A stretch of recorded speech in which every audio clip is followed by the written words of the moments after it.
Yo, what is up, my Knights of the Round Table, and welcome to a battle of the future of Marvel versus DC. We got Cable from Marvel versus Booster Gold, hero of the 25th century from DC, or might have been the 24th century, I'm not too sure. I don't know who to go for yet. I'm going to let them tell me all about these characters, because I know more about Booster Gold than I do Cable. So, I'm going to need a full rundown of these characters and what exactly they can do. I do like Booster Gold as a character, though. I think he's a really funny guy. And I think he's very unique. He's a very unique character since he's in this for the money, and he's a very Hollywood star, almost Johnny Cage type. He's Johnny Cage as a DC hero, basically, and that's what makes him cool to me. Cable's an interesting character as well. So I'm not really sure who to go for here. We're just going to watch the intro, let them give us the tail of the cape, and we're going to see who we're going for.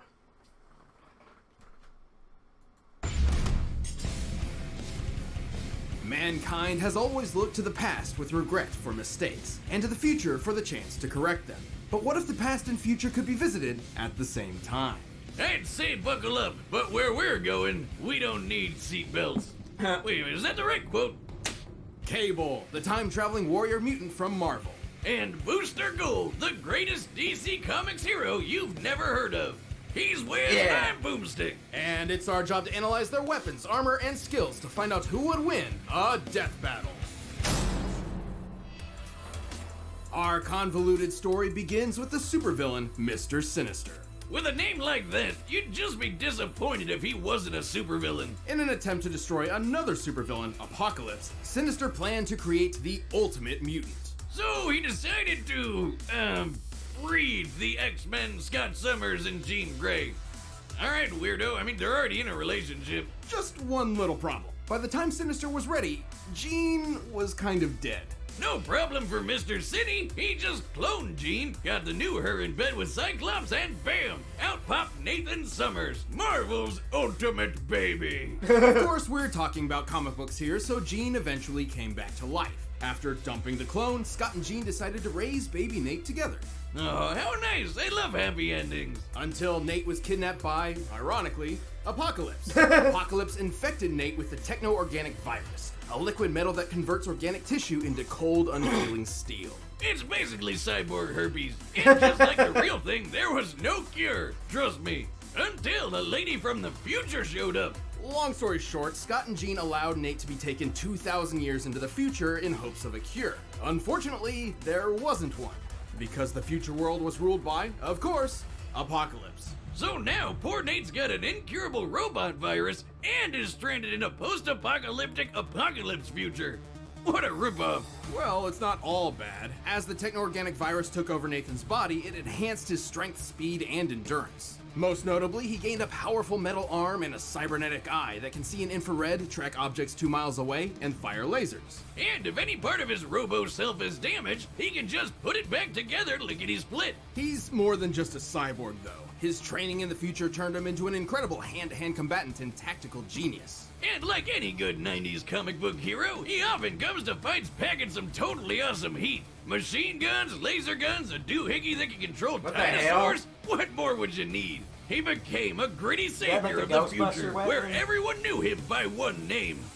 Cable. Packs, I can't remember what they're called. Unfortunately, despite being in the future, he was running out of time. The virus would eventually overtake his body and destroy him. Good thing Cable's not just any mutant. He's an Omega level mutant, which means his power is ultra maximum level. Thanks to his parentage, Cable possesses incredible telekinetic power. He can move objects with his mind, create force fields, disassemble complex technology, and even manipulate matter down to the atomic level. He uses this TK power to keep the technovirus at bay. Yeah, he's constantly pushing the virus back 24/7. How does he do that in his sleep? His telekinetic powers are so strong that he once stopped 247 enormous missiles, contained their explosions, and then funneled them out of the atmosphere. Badass. He's also a telepath who can read and control minds on a planet-wide level. He can even shut your brain off if he doesn't like you. Wish I could do that to Wiz. Good luck with that. He's capable of ionizing the entire planet's atmosphere all by himself, and his psionic powers extend even further. He can physically displace his body through both time and space, allowing him to teleport and time travel. It was those timey-wimey powers that let Cable visit the 20th century where he met the X-Men, joining their fight for a better future Well, he in had our more past. power since he's And the that's how he descend- or found he's the alternate daughter- or versions the of son himself, of the, like a clone named Strife, a timeline he's where the he was a son she of named the Rachel, Jean who and has the another Phoenix Nathan Force. Gray who was Well, called X-Men. Phoenix Force chooses Wow, you, really, still. really breaking the bank on the name of that He guy, get a huh? little bit Pretty of it. gutsy to name himself after the entire franchise. It was, is that Jesus? It is. Oh my god. Holy shit, be careful of what you say in front of mutant Jesus. X-Man's potential is incredible. A showcase of the almighty power Cable could have if not for the techno-organic virus. So Cable said, screw this bullshit and straight up pulled the virus out of himself. What did he even grab onto? Literally rearranging his DNA to do so, which is impossible. Across the fuck? 70 trillion cells in an average human body, there are over 200,000 pairs of DNA. But somehow, over the course of a day, Cable could comprehend and manipulate each and every one. Yeah, that's why I said hardcore. Without that dumb virus digging him over, he's lifted a giant metal island into the sky, broke the Silver Surfer's board, What? and could even move planets. To move the Earth out of its solar orbit by 10%, Cable would have to generate 470 decillion joules of energy, about 112 He broke the surface septillion board. That's tons like, of ain't TNT. that cosmic? That's Ain't that four? 24 zeros, Ain't that four bitches! that uses He's his fast power? enough to fight the Silver Surfer and was tough enough to survive the Incredible Hulk. But even with all this power, Cable knew he could never truly save the future. However, he did eventually find hope. Yeah, like literally, it's a girl named Hope. After so much time alone, he had finally found a family to protect.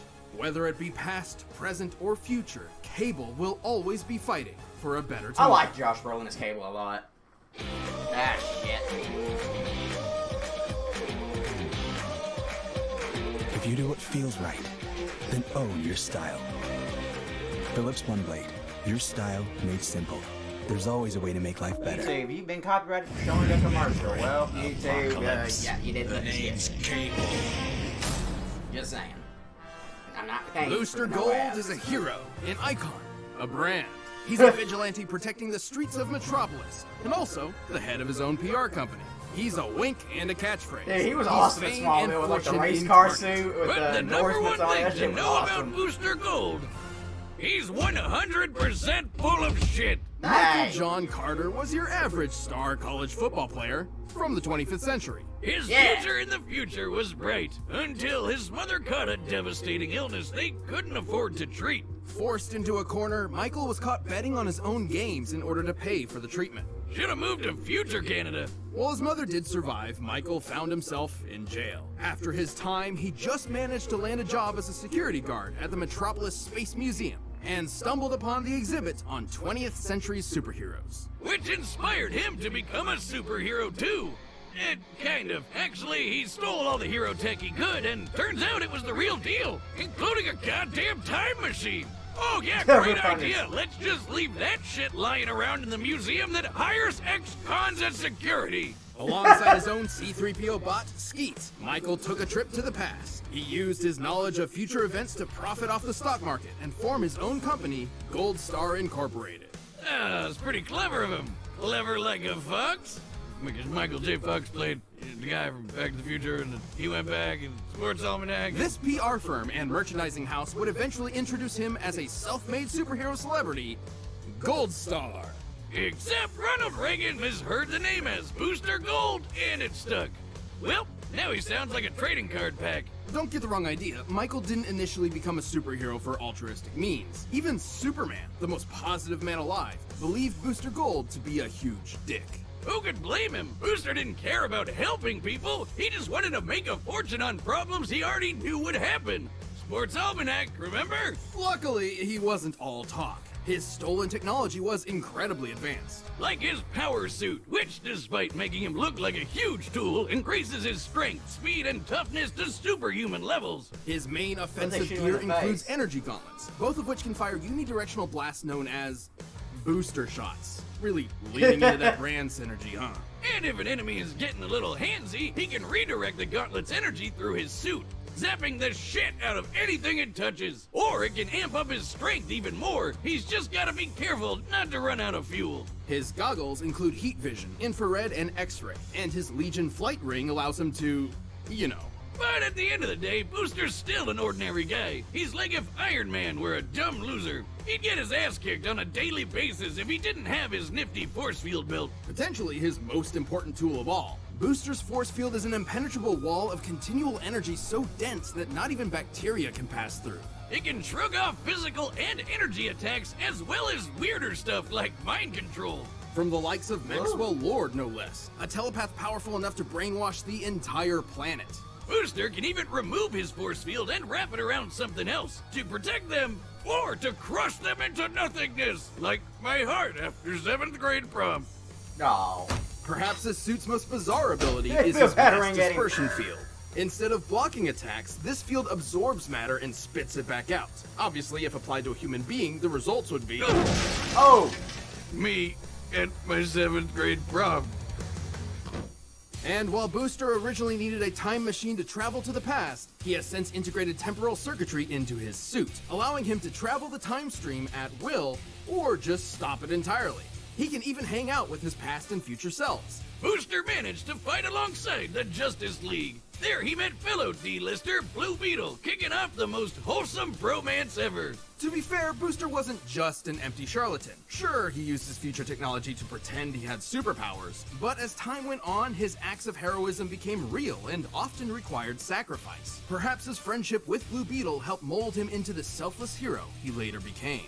As much of a doofus as he can be, he's also kicked his fair share of ass. He's managed to go toe-to-toe with heavy hitters like Doomsday and Maxima. He's Damn. moved quick enough to dodge beams of light, even flying fast enough to keep up with Flash and tap into the Speed Force. What? You know, the extra-dimensional energy field that controls all kinetic energy in the What multiverse. the fuck? And his force field is no joke. It took hits from gods like Trigon, and even withstood a blast that was breaking down the Earth I at the think Booster's subatomic gonna level. win. It doesn't make him invincible. His force field is powered by the same energy source as his gauntlets, so using too much of either will deplete the other. He's also a huge showboat, and will take any opportunity he can to get rich quick. Like the time he and Blue Beetle stole Justice League funds to set up a casino on a tropical island, which turned out to be a lie. True story. It was weird. Booster's story is, if anything, the journey to humility. After years of hero work, he was offered membership with the Justice League of America, and yet he turned it down, knowing the damage such a thing could do to history. Instead, Booster chose to travel the time stream, repairing its cracks and saving the multiverse. His mom was pretty proud of him. The important Yeah. thing is that he chose a life he could not publicize. He'd be saving the world behind the scenes. It may not have been what he originally planned, but Booster Gold would ultimately become the greatest hero you've never heard of. I am Booster Gold, the greatest hero you've never heard of. Until now! All right, the combatants are set, and we've run the That thing was gamut a of all great Booster Gold. possibilities. But first, we're gonna tell you how you can boost your game in the kitchen. Yep. Home cooking matters now more than ever, and Blue Apron takes the get. I'm going for Booster Gold.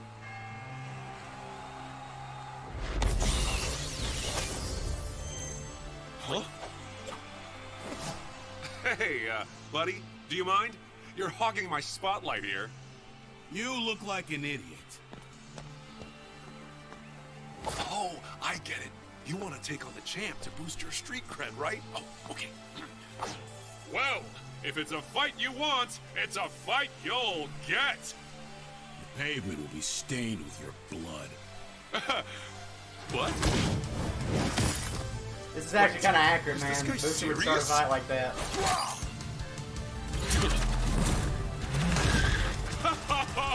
Thank you!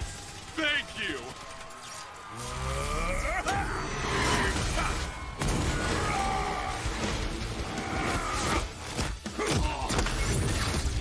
Yeah, I think he's using too much of it, though.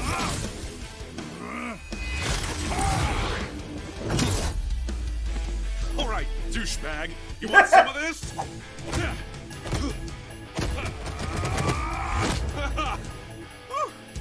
Let's see how far you fly. You hit like a girl.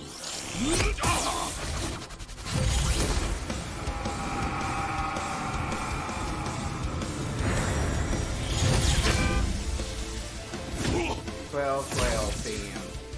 Did you just punch me into next week? Or a million next weeks? That's some shit Booster would say.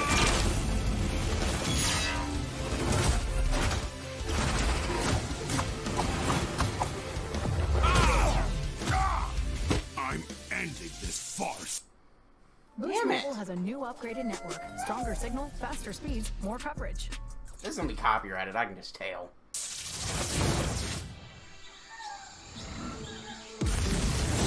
The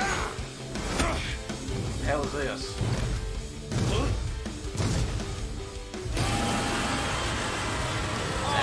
Come on!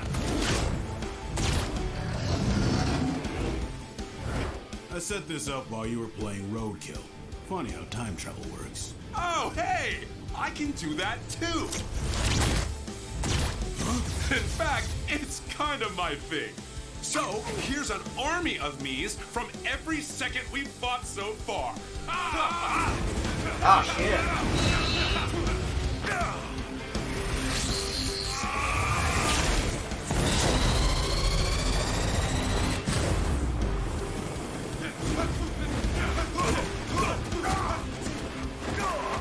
Enough! Turn those shields off!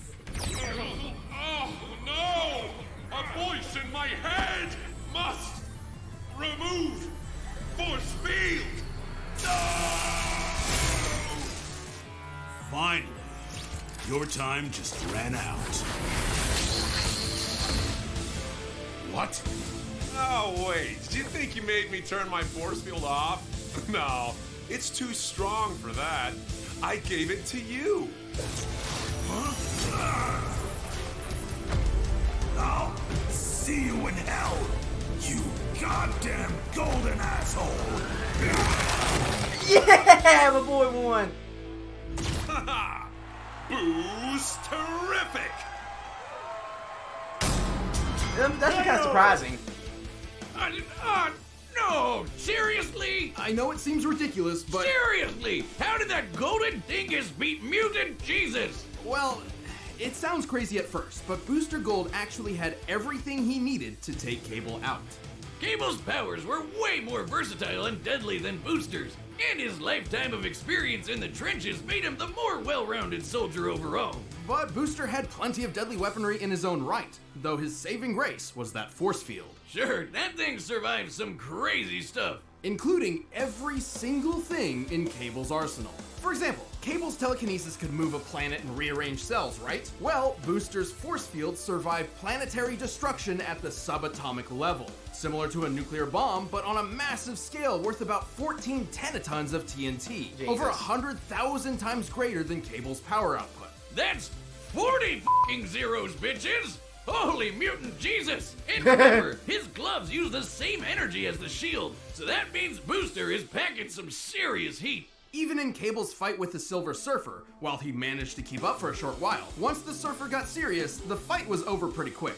Meanwhile, Boosty's over here in the same league as speedsters like Flash. And I know what you're thinking. What about Cable's mind control powers? Well, Boosty's shield protected him from Maxwell Lord, whose mental powers, like Cable's, could also span an entire planet. Yeah, Cable looked a lot better on paper, but he just didn't have a surefire way to put Booster down for good. And Booster had exactly what he needed to nab a victory. This is one of the awkward things about comparing heroes from different franchises. Cable may be a gritty badass and Booster may be a silly goofball, but those distinctions mostly matter in their own worlds. In Death Battle, we have to compare them directly, and sometimes that means a hero no one's ever heard of wins. Booster didn't just win, he took home the gold. Ha! The winner is Booster Gold. Yeah! Hey, thanks for watching this episode of Death Battle. If you want the battle, I knew that Shield would come. I was worried he would run out of juice, but I knew if he did not run out of power, Cable was not getting through it. I didn't know all the shit the Shield could take. I didn't know that. But I was very curious when he was like, turn off your shield. I'm like, wait, didn't they just say it resisted mind control? This ain't gonna be another Omnitrix thing, is it? But I have to agree with this because, and like they said, I thought Cable would win because he's Booster's always the goofball. But when I was really looking at, I knew he had a great force field that was nearly unbreakable. I just did not know how unbreakable it really was. So when I saw that, I was like, I think Booster's going to win because Cable just has no sure way through that. You could say, well, Cable could just time travel before Booster could take it on. Well, Booster time travels all the time. Like, he could do everything Cable could do, Booster could do. Time-wise. But I agree with this. This was a good battle. Really unexpected and really funny ending because Cable was just pissed that he lost. He's like, you golden asshole. So, thank you all so much for watching. Make sure you give the video a thumbs up if you enjoyed it. Make sure you share. Make sure you comment who you think should have won. And if it gets copyrighted, I'm sorry. I'm sorry. I can't help you. And as always, my knights, I will see you in the next one.